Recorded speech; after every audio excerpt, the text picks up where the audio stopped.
Welcome home to USA Global TV and Radio. Ours is a place where dreams take flight, voices are heard, and stories are shared. This is where cultures meet, connections are formed, and ideas are transformed into action. This is your destination for authentic storytelling, diverse perspectives, and meaningful conversations. We're where global stories unite and bridges are built beyond all borders. Discover our world of education, entertainment, hope, and inspiration. Together, we're building bridges worldwide. Subscribe to our USA Global TV channel and download our USA Global TV app. Be our guest or join our team. Visit usaglobaltv.com. With heartfelt thanks to our executive producer, Dr. Jacalyn Kerbeck, music scored by Yifei Tang from Cloud Road Music, creative direction by Paul Garcia, and I'm Al Cini, and I'm very proud to be part of the USA Global TV and Radio family.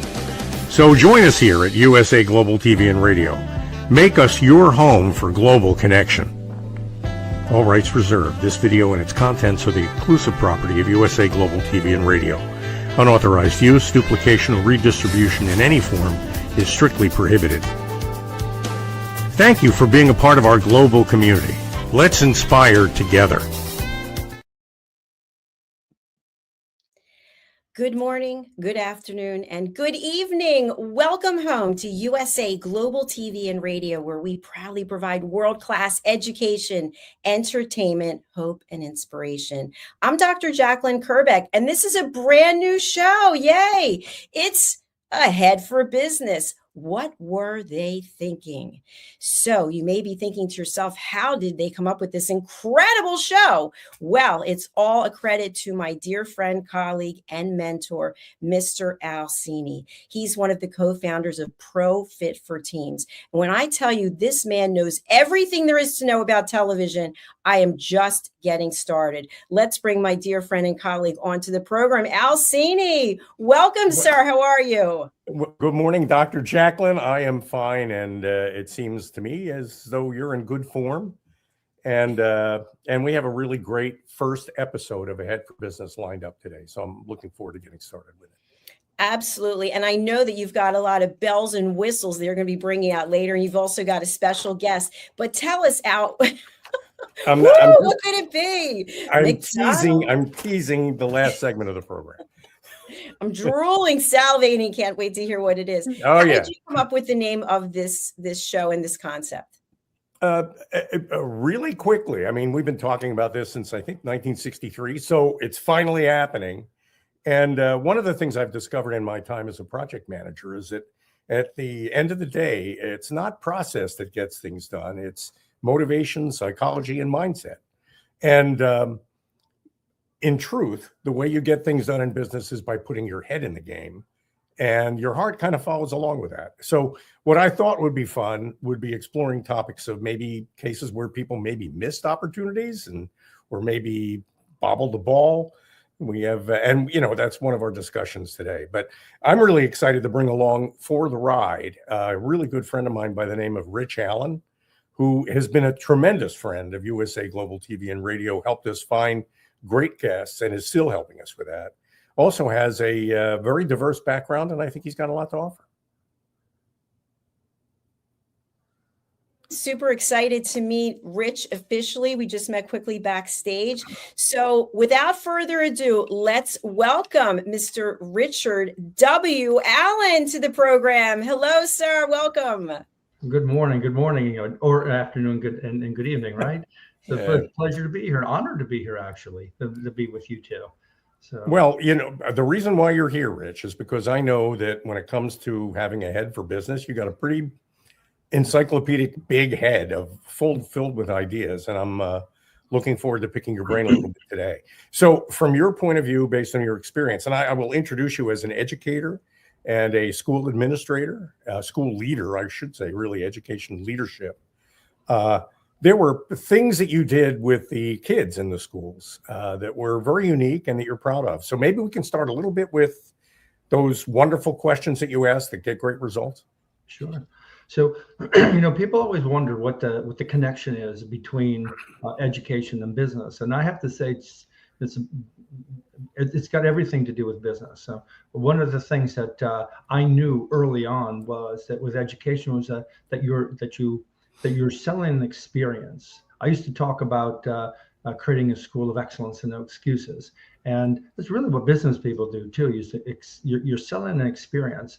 What I do at Voice, when we started the language interpretation company with the founder Andrew Royce, and now with the merger with a company called Marty under the leadership of the CEO Maureen Huber, we provide language interpretation services for people who don't speak English and need medical assistance, and working with the healthcare providers. What we really are selling is an experience. The end result is that the people leave feeling that they had a voice and they had a choice, and that the product was something that made their lives significantly better. Now they have a voice, they have advocacy, and that's what we did at the school. We created an experience. We took a failing urban school, and made it a successful school.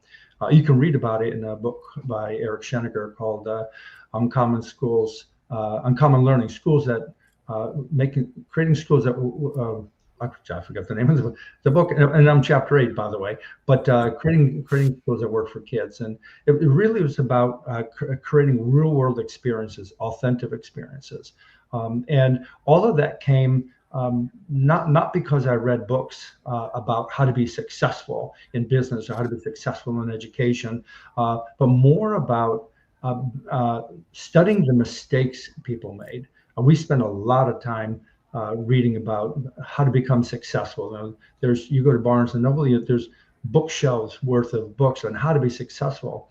And isn't it interesting that people don't mind putting their secrets to success on the shelves for everybody to read? They're not worried about competition. One, they know people won't read them. They'll buy them, might maybe read them, maybe not read them, just put them off to the side. But once they fail, they quit. Rather than analyzing why it quit. Ask anybody who's written a doctoral dissertation. The last chapters are always the most important chapter, most interesting chapter, because they talk about what they would do differently, and what things to study. This is not just what they found in their dissertation, in their research, but considerations for further growth and for further achievement.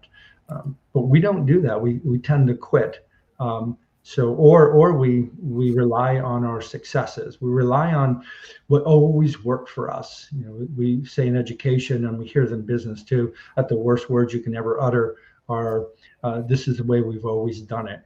And I always warn people to be careful of that, of having your own Kodak moment, because you refuse to change, refuse to grow, or to analyze things that aren't working for you.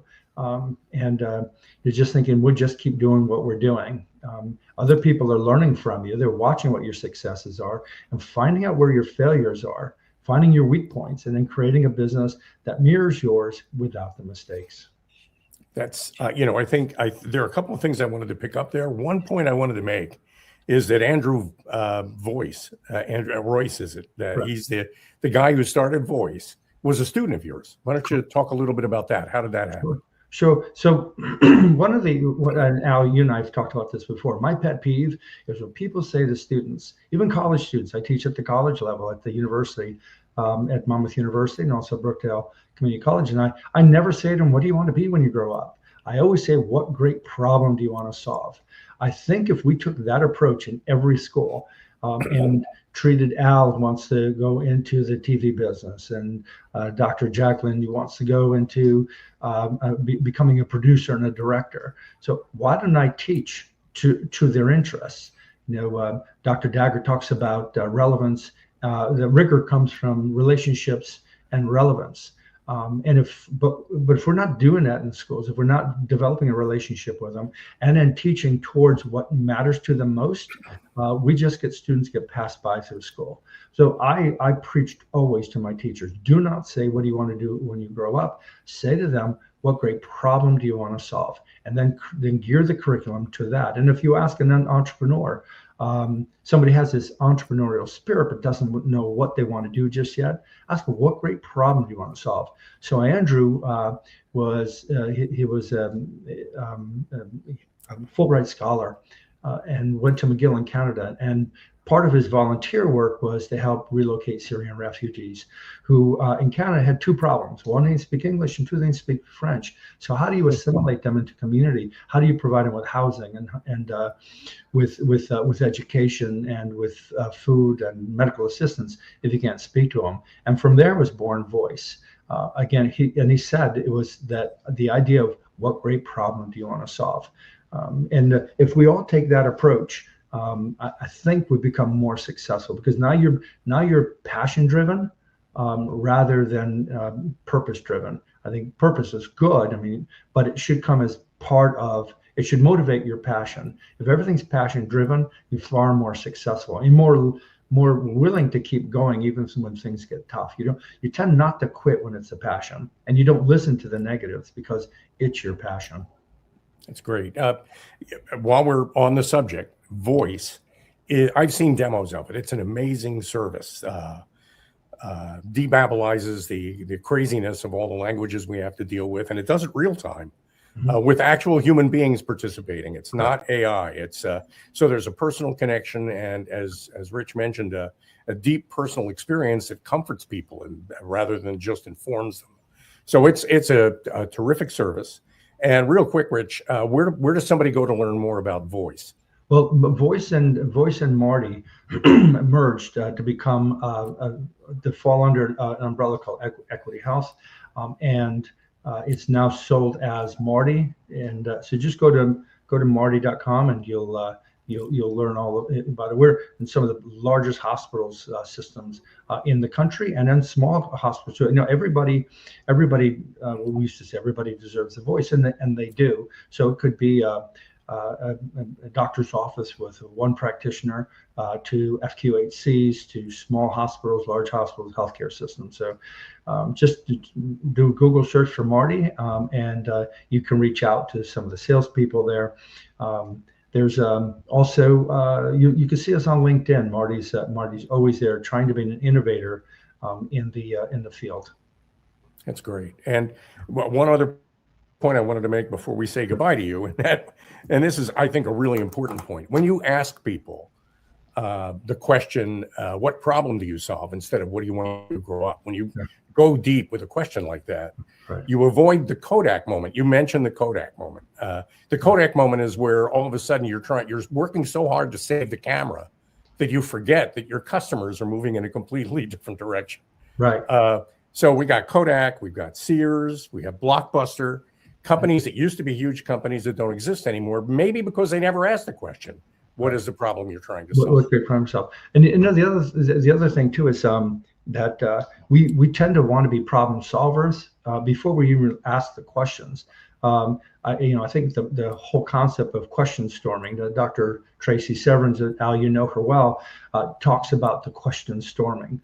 We tend to want to solve things before we even know what the questions are. And if you ever have a moment to start asking real questions about what great problem you want to solve and why you want to solve it, you get to about 80, 90, I don't mean years old, I mean questions, the number of questions you ask. I love telling that joke. I'm the only one who laughs to it, but thank you, Al, I heard you laughing. When you start asking really tough questions about what you're doing and why you're doing it, you really get to the source and to the core of the problem, and it helps you define your passion. So that then when you get started, you at least you already anticipate the questions while you're driving towards finishing your product. And I think one of the problems with a lot of school administrators and teachers, professors, and with businesses too, is that they want everything to be perfect before they get started. But part of the question storming comes along when you think of the story of Waves. Everybody knows Waves, or they're probably using Google Maps now, but he didn't wait for it to be perfect. I don't know if you're familiar with the story, Al and Dr. Jacalyn, but he put it out there and asked people to try it, and they hated it. And from that feedback, They started to perfect it till apparently until eventually it became the system we all rely on. It's that GPS system. But asking those questions, asking real questions, and people say to me, "Well, there's no such thing as a bad question. So, how's that going to help when you question storm?" Well, I kind of disagree. A question is a quest. The first 5 questions of the word quest. A question is the first 5 letters of the word question is quest. What's a quest? It's a journey. And your questions should lead you to that journey so that you eventually not only just have a passion, but you have that passion realized in real form with a business or a service that is successful, and it's successful because it's made other people successful. That's terrific. So Dr. Kerbeck, we have a new smart person as part of the family. Isn't that great? Fantastic. Welcome aboard. And Rich, I just want to thank you. I had forgotten, because it's been since 2012, about my doctoral dissertation and the last chapter. I want to go back and see what I actually wrote and how things have transpired since then. So thanks for that nice recollection. Sure. Or to see how many people you've inspired from that. Yes. Yeah, absolutely. You never know. That's so great. Dr. Allen, it is a pleasure working with you as always, and we'll look forward to having you in future programs too. My pleasure. It was a thrill. Thank you. And for people who want to get in touch with you, we do have your email address if you would just like to read this out for people who will be listening later on a podcast platform. Sure. It's rallen60@gmail.com. All right. Thank you again for being with us. My pleasure. Thanks, Rich. See you again soon. Bye-bye. Bye. Bye now. So what do you think? I really enjoyed that, Al. That was fantastic for our pilot episode to have Rich with us. He's a great guy and a great connector, somebody who really knows how to hook up an idea to a person and create a result from it, a positive result from it. He's just really talented at that. I've known him for years. I've worked with him on other projects that were education related, but we've also had plenty of stimulating conversations. One of these days, we're going to write a book. I'm not exactly sure how we're going to do that yet, but we'll fit it in somewhere. And I think a cool book can come out of that collaboration. So, well, you and I met yesterday, and I said to you, you've got to have a book, Al. You need a book. So now we actually have the context about the book. So I just want to let our audience know, in case they're just joining us, and maybe it's the first time on USA Global TV and Radio, that today we're talking about what were they thinking? So there's a lot of different brands out there. And by the way, because we're on social media right now, we're actually streaming to 12 different platforms and will be distributed through distributors and then on podcast platforms. We, as a human collective, get to see real time when we're making mistakes as business owners, because it ends up being all over on social media. And Al, you and I talked yesterday about the fact that sometimes it could actually be planned. Maybe it was planned to look like a failure, because there's always opportunity when it comes to something not going the right way. What are your thoughts about that, Al?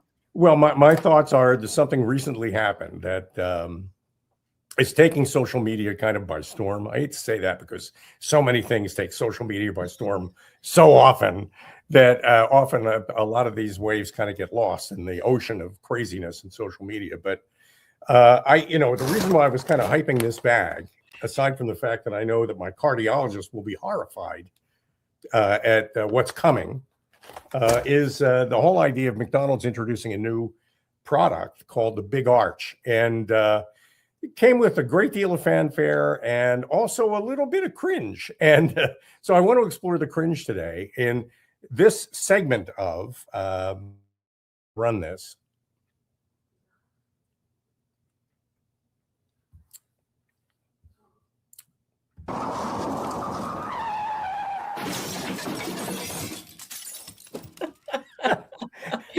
What were they thinking?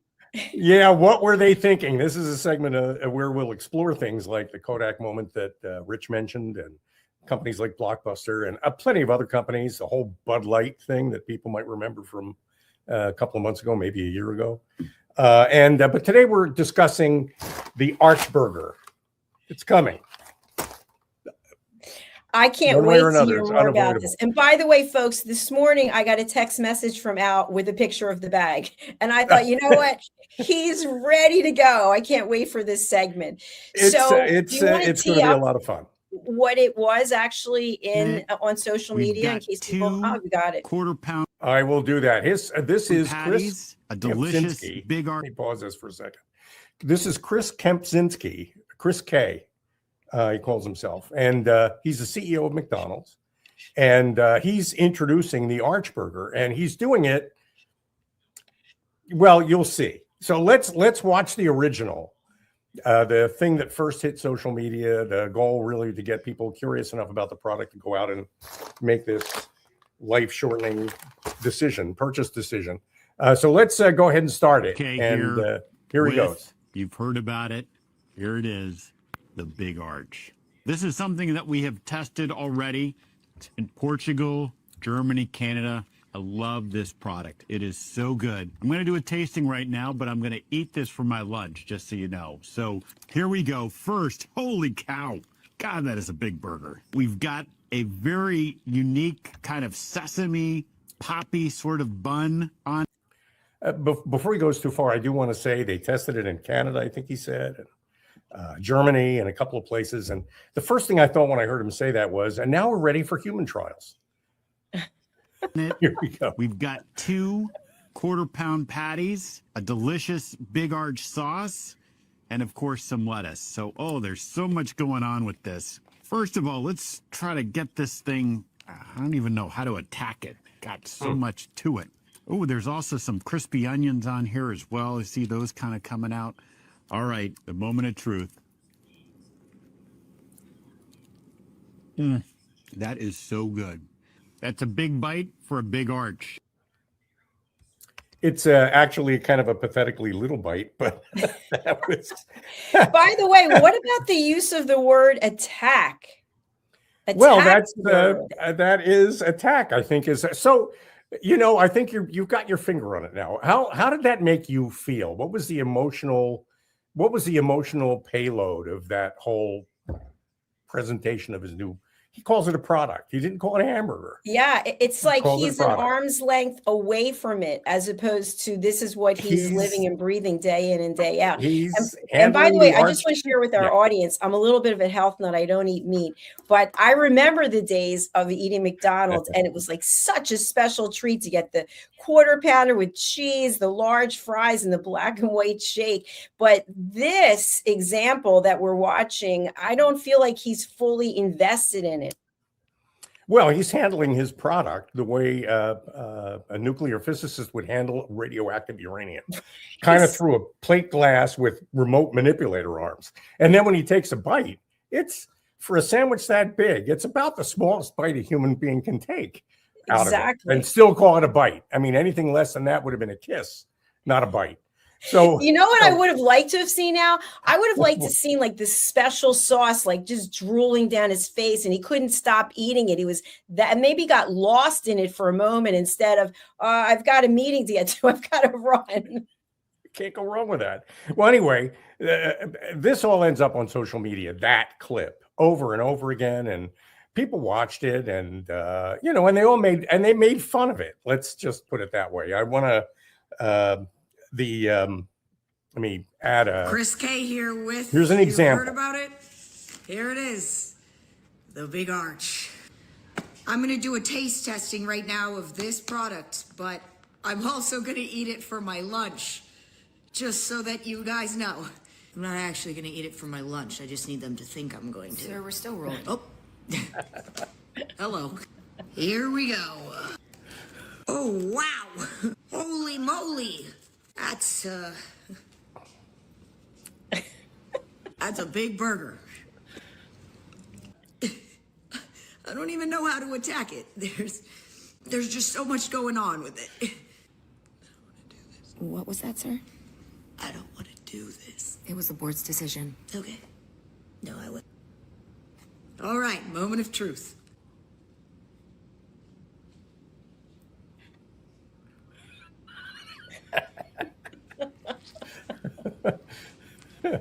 That is so good. That is a big bite right there. This is a delicious product. Less pain? Okay. This is a delicious product. Look like I'm enjoying it. Have you had this? This is a delicious product. That felt right. You could still see the pain in my eyes? Well, I'm gonna enjoy the rest of my fabulous lunch.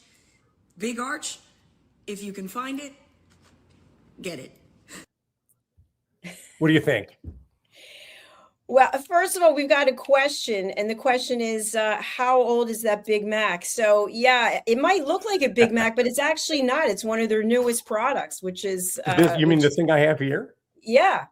No, this is an arch. This is a big arch, and I'm going to actually take a little bite out of it in a little bit. I mean, it's my lunch. I'm saving it for my lunch, but I am going to kiss this product at least on the air, and that's coming up.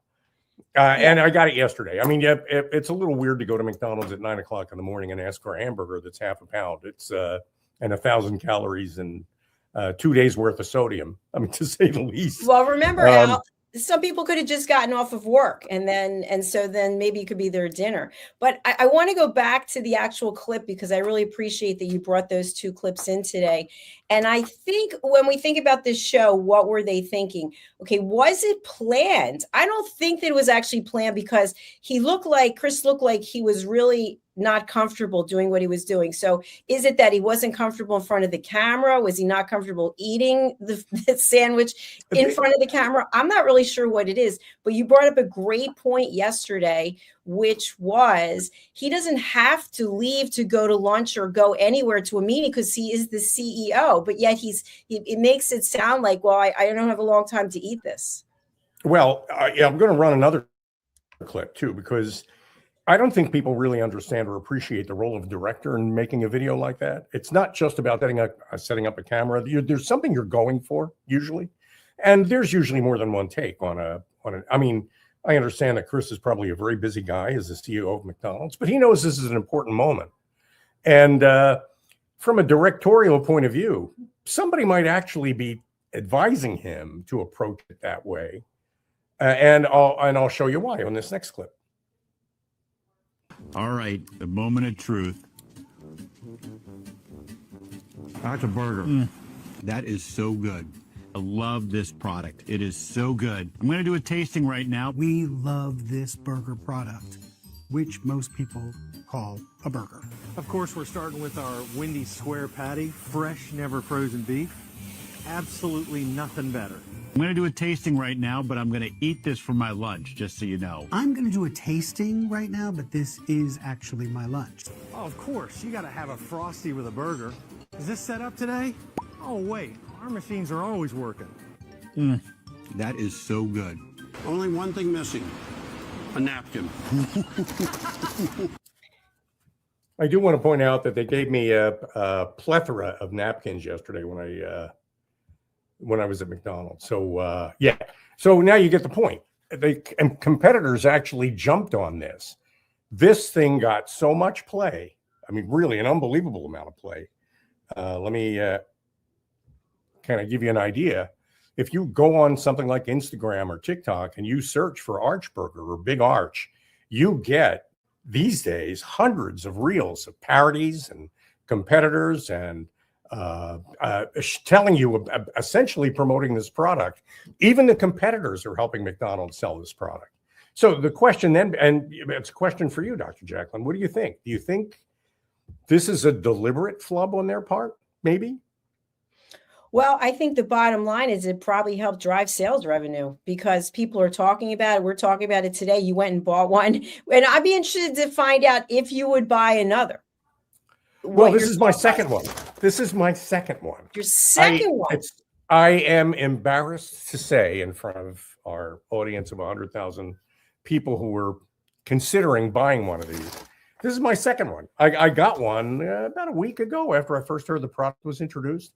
And it's I'm almost embarrassed to say it's actually kind of good. It's actually a pretty good sandwich. I mean, you know, and the funny thing about it is that while you'd think that all this publicity would be negative and that as a result of it, the sales would be down, the truth is that based on, it's hard to get actual sales numbers, you know, but I do know their stock price is up almost 10% since they introduced the sandwich. And I do know they get an awful lot of buzz online from people who are making fun of the CEO, but they're making fun of the CEO. And while they're doing that, they're selling the CEO's product without even knowing it. We've actually got a I think it might comment be a little bit from, more deliberate than you'd think. yeah, I agree. We've got a comment from Patrick1101C. I sent McDonald's CEO an email challenging him to eat one of his arch burgers in public, and I would match him bite for bite, even if it made me sick, and nobody has returned my email. Well, I'll tell you what, Patrick. Here we go. All right. Let's see. I'm giving you the spotlight. This is moment of truth. Hell of a product. Take a You look got at your that. napkins ready, right, Al? I've got a pile of napkins. Really, All these right. are enough napkins to. I could deliver a baby with this many napkins, and maybe that's what we're talking about here. Okay, so can you see it? I see it. Lift- Yeah, I do lift see the it. little lid here. Look at that. So with let's talk protein. about the bun first of all. It looks like the bun's a little bit different. Well, it is a little different. I'm really kind of embarrassed talking about this sandwich, to tell you the truth. Yeah, it's got poppy seeds and sesame seeds on it, and it's kind of darker. I don't know what that means. They didn't put, where a Big Mac has 3 slices of bread, there's a kind of a slice of bread in between the 2 patties in a Big Mac. This one only has 2. And it's a mess. I do want to caution you first. Wait, hold on. We do have a comment from Patrick, which we can't vet that this is actually true or not. But Patrick, thank you. I worked at a very meat processing plant in Oklahoma City that supplies McDonald's, and I wouldn't eat their food. All right. Thank you for sharing. Al, you going to go for it anyway? Thank you for that, Patrick. I'm going to do it anyhow. All right. Because I'm figuring I already had one. Like I said, I'm trying to build up antibodies He's still here. to this stuff. So here we go. All right. Dig in. First bite. Well, okay. Looks a little rare, is it? It is a little bit. I mean, to me, it looks like real meat, but what would I know? So we don't know. We can only go by Patrick. We don't know Patrick yet, but we thank him for sharing that. I'm taking Patrick at his word. I appreciate. Thank you, Patrick. The warning's coming a little late. Maybe we'll hear again from Patrick, but it's good. I mean, I'm going to eat it for lunch. It's only 10:30 Isn't everyone eating it for lunch? Not me, though. I don't know. The way I figure it, if DuPont made a hamburger, this would be it. All right. So, question I have for you, Al, just in general, you're somebody who takes care of themselves and minds their health. Is this something you could eat on a regular basis, and your cardiologist would not be flipping out about it? I can't think of a single doctor or specialist that I'm seeing these days. I hang out with a lot of specialists these days. I mean, I know I look healthy, but underneath the surface, I'm one of these hamburgers. Really, I'm kind of a mess. So I don't think any of them would recommend one of these, but they all recommend pills that you can take that counteract the effects of these. Exactly. Statins, for example. We do have a comment. Medicine. From Frank Viola. Hi, Frank. Think back to the new Coke, which was similarly ridiculed and disparaged. But when Coke announced going back to the original recipe, their sales shot up and drove further success in the cola wars. Absolutely. That's a really, really, really good point. And I did think about it. I'm really glad Frank brought that up because it occurred to me. I mean, some of our audience may not be old enough to remember, but there was a time when Pepsi was threatening Coke's position in the marketplace. They had a sweeter product. That sweeter product appealed to younger cola drinkers. And they were building an audience based on the fact that Pepsi was the drink of a new generation and Coke was kind of an old brand. You want to move away from that. So the Coca-Cola company invented New Coke, which was a sweeter version of Coca-Cola. And when they invented it, they said, we're not going to make the old stuff anymore. It's all going to be New Coke from now on, and that's it. So there were waves, and this is before social media was a big thing. There were waves and waves of stories about people who were hoarding cases of the old Coke because they were sure it was going to go away in favor of this new Coke product that everybody was, as Frank points out, making fun of all over the place. And then they pulled back their horns and changed their minds and preserved their market position by making a mistake that wasn't actually a mistake. It actually turned out to be a really, really slick marketing move. And I think Chris doing kind of a clumsy job of selling this product is really, really slick, a slick marketing move on his part. And I think his director knew that. So I think they wanted him to approach the Arch Burger, the Big Arch, the way he did, because they knew that would invite parody. And parody is, I had a friend of mine who was local politics, Philadelphia politics, very successful, had an arch enemy in the same party, which is often true. And the arch enemy got really terrible press all the time. Just every headline was negative.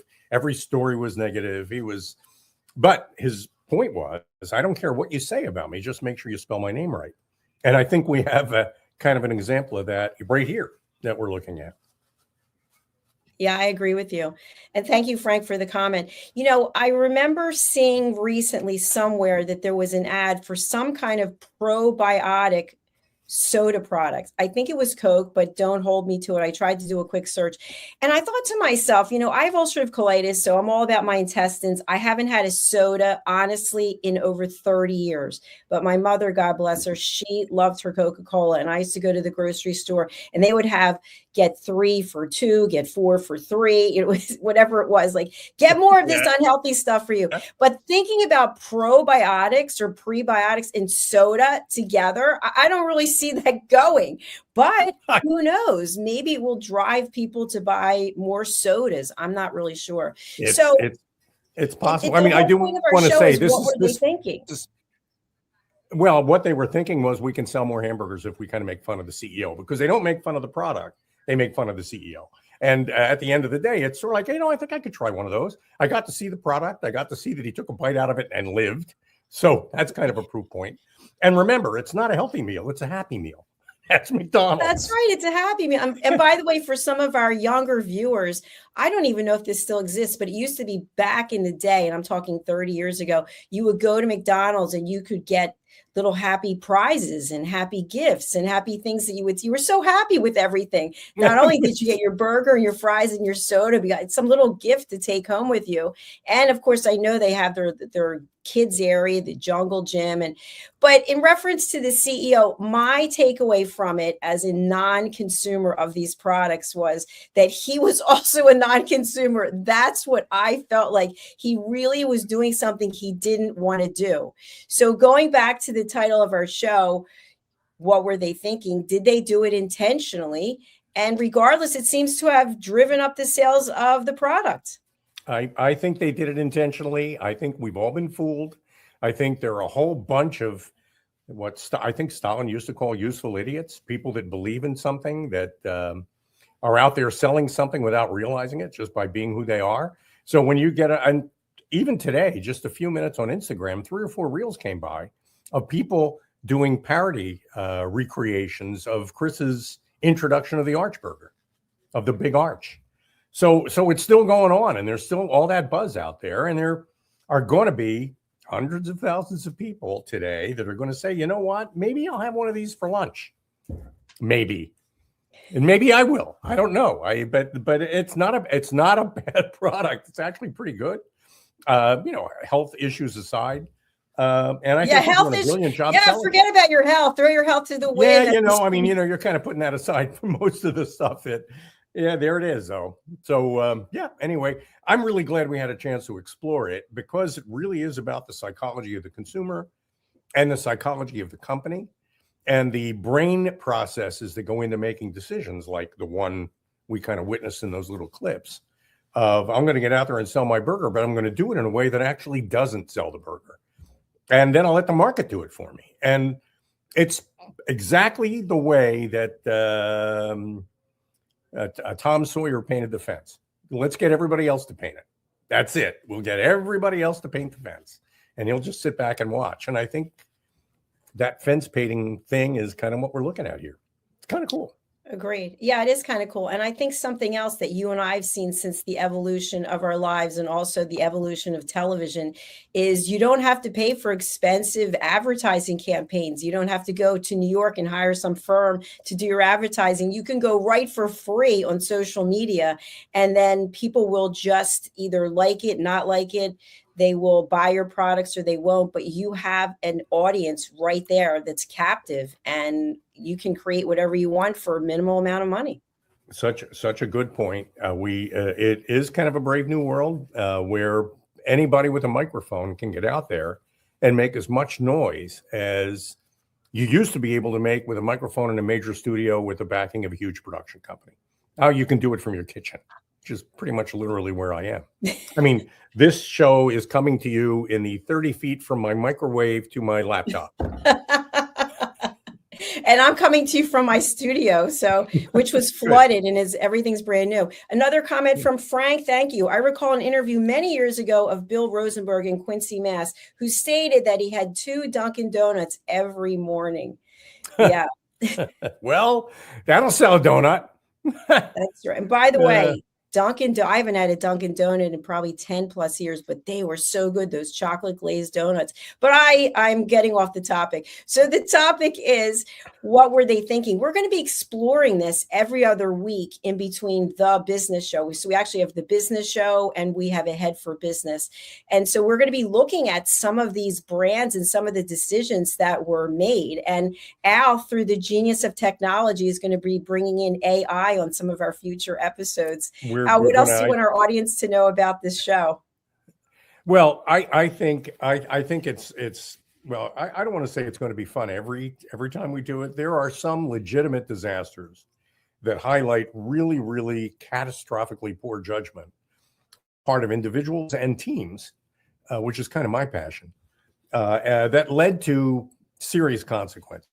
So from time to time, we'll be looking at some big mistakes that were really, really catastrophic in nature. And all of it you can trace back to bad decisions that went uninspected for whatever reason, where people could have stopped it, they didn't, and it happened. And in little cases, you lose sales. In big cases, you lose lives. And we're going to be looking at those every other week, at least one example every other week, and talk about what they were thinking. What were they thinking when they made that decision, when they made that poor choice?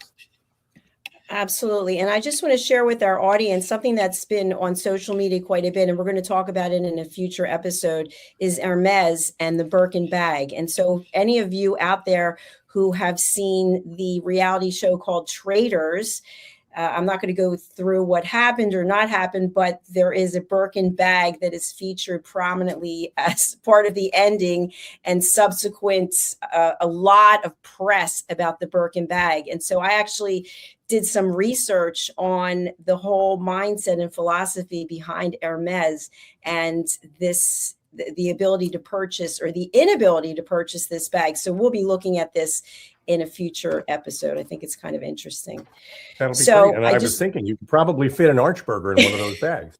Let me tell you something. If you're paying $13,000+, you are not putting that burger in that bag. I promise you. You're not going to put a Big Mac. I'm not going to put that sandwich is not going in my bag. I got it. No. Apparently, the Birkin bags have done better than the stock market over, I think, the last 15 years. So don't quote me on that, but I think that's pretty accurate. That perfectly explains why I didn't buy one. I never, ever.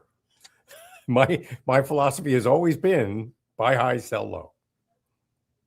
Well, as we close out this episode, why don't you tell people about ProFit for Teams, what you're doing there, who you can help? Well, going back to Rich's segment in the very beginning of the program, he made the point that when you connect people to their purpose, rather than just to the work they do, when you make it more about the meaning of the work and less about the process of the work, you get better results. So after years managing projects, mostly technical projects, a few marketing projects for some pretty big companies, one of the things I've learned is that when you connect your people to the purpose that they serve, to the reason why they're a team, when you connect them to that, you get better results, you get better engagement. ProFit for Teams is a collection, a portfolio of products and services that make it possible to measure a team's alignment with the purpose they serve, and then improve that alignment through a series of workshop experiences, meaningful interactive experiences that connect people with their purpose, connect people with the meaning of their work. And I'm really proud to be one of the creators of the program. And I can tell you, having done a bunch of these workshops, they're transformative and very meaningful and fun. Thank you, Al. And for those who are listening later after the show runs live, we're actually also showing Al's LinkedIn profile. So please go ahead and connect with Al there and also go to his website. Al, it has been an absolute pleasure to do this show with you today. Thank you so much. And by the way, thank you for thinking of it. Thank you for your creative genius and the fact that after all these years, we are still broadcasting together since 2019. Since 2019, that's I think that's a testimonial to you, Dr. Jacalyn, and the community you've built. You've done a great job. Well, I couldn't have done it without you because you are my mentor and you really know television and you know what resonates with people. And so I believe that what we're doing here resonates as well. So for those of you out there who are watching live, and we see there are a lot of you across the platforms, please do go wherever you are, go to our YouTube channels and subscribe there, USA Global TV and Radio and Dr. Jacalyn Kerbeck. Part of the reason is that YouTube gives us real numbers so we know who's watching where and how long they're staying on. And also some of the other platforms take the content down after 30 days. I don't know if you're aware of that, but Facebook after 30 days, boom, bye. So you want to be able to come back and see all of your favorite programs. And you can't keep your hands off that burger. I love it. So while you're finished eating an early lunch, I might add, it's not even 11 here on the East Coast. I want to thank you, Al. We're going to be back for our next episode, which is The Business Show, which is next week. And we've got a great guest, David Nicholson, who is commonly featured on CNBC and Bloomberg. He's also a professor at Wharton, which is where I met him. I'm taking the Chief Strategy Officer course there. And he's an expert when it comes to artificial intelligence. So he'll be joining us next week. That'll be great. All right, Al. Thank you very much. See you again soon, my friend. Keep eating. Thank you, Doc. Maybe you should start eating while you're on a treadmill. Just start walking and eating at the same time. All right. Bye for now. Bye now. Thank you again for being here today. If this is your first time on USA Global TV and Radio, welcome. We have over 60 shows, 60, and you can find out more by going to our website, usaglobaltv.com. If you'd like to be a guest on this or any of our other shows, go to usaglobaltv.com. And again, if you would please kindly go over to YouTube, where we have earned the YouTube Silver Creator Award for over 100,000 followers on our USA Global TV and Radio channel, which is actually 2 years ahead of Dr. Jacalyn Kerbeck. But I've got the award right here on my desk. So we love to have you as part of our community. All right, we're signing off for now. And again, please do go over to ProFit for Teams and also LinkedIn and follow Al and follow me as well. We'd love to have you as part of our community. All right, thank you again. We're saying goodbye. Is it true? Is it kind? Is it necessary? In a world quick to judge, one book dares to reveal the hidden cost of silence. Discover Holy but Harmful, The Silent Sin of Judgment, How Hidden Judgments Destroy Relationships and Damage Lives by Dr. Jacalyn Kerbeck. The Amazon #1 bestseller that's transforming the way we understand ourselves and the way we see others. Pick up the companion workbook to uncover your own hidden judgments and learn how to break free from them. Available now on Amazon and at fine bookstores worldwide. Thank you, viewers and listeners of USA Global TV and Radio, for joining us today. We're honored to have your time and attention as part of our global community. At USA Global TV and Radio, we believe in the power of authentic conversations, meaningful connections, and creating a world of possibilities together. Want to be part of something bigger? Join our team of elevated listeners at usaglobaltv.com, a space where your voice matters and your ability to listen transforms relationships. Stay connected with us across all our platforms for thought-provoking discussions, expert insights, and empowering stories. Subscribe to our channels at youtube.com/c/USA Global TV. Follow us on social media and explore the endless opportunities we're creating for growth, learning, and inspiration. Together, we're not just broadcasting, We're building bridges and changing lives one conversation at a time. For inquiries, contact us at info@usaglobaltv.com. Produced by Executive Producer and Director Dr. Jacalyn Kerbeck. Voiceover by Mike Porter. Creative Direction by Paul Garcia. All rights reserved. Visit usaglobaltv.com to view our full terms and conditions.